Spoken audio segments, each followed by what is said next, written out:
Yo la team. Aujourd'hui, on parle d'une affaire brûlante. Chris Brown, superstar mondial, vient d'être arrêté en Angleterre, accusé d'une agression ultra-violente remontant à 2023. Ce qui se joue, ce n'est pas juste une simple bagarre de boîte de nuit.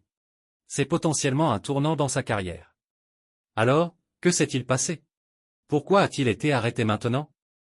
Et quelles conséquences pour lui? On voit tout ça ensemble. Let's go! Les faits remontent à février 2023 quand Chris Brown se trouvait dans une boîte de nuit de Londres, à Mayfair. Là, il aurait violemment agressé un producteur musical britannique, Abraham Abeddio. Le tout, capté par des caméras de sécurité. Selon les témoignages, Brown lui aurait fracassé une bouteille de tequila dont Julio 1942 sur la tête, avant de le frapper à plusieurs reprises au sol. 2 ans plus tard, le 15 mai 2025, alors qu'il s'apprêtait à lancer une tournée mondiale, Chris Brown est arrêté à son arrivée à l'aéroport de Londres.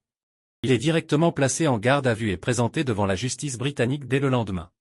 Lors de sa comparution à Manchester, la juge a estimé que les accusations étaient trop graves pour rester dans sa juridiction. Résultat, l'affaire est transférée à la cour criminelle de Southwark, à Londres.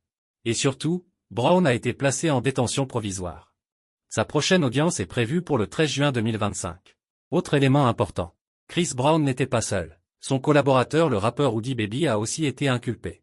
Les deux sont soupçonnés d'avoir agi ensemble lors de l'agression. Cette arrestation tombe très mal. Chris devait entamer sa tournée mondiale le 8 juin à Amsterdam. Tout est désormais en suspens. Et sur le plan juridique, il risque gros, une peine de prison ferme est possible s'il est reconnu coupable de grievous bodily harm, l'équivalent britannique des coups et blessures graves. Sur les réseaux, les réactions sont partagées.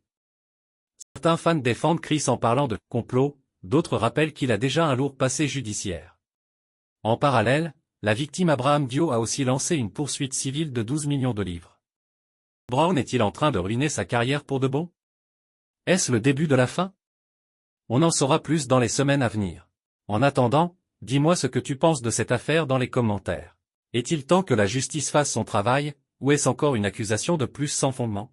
Abonne-toi si ce genre de contenu t'intéresse, et on se retrouve très vite pour une nouvelle actu. Peace.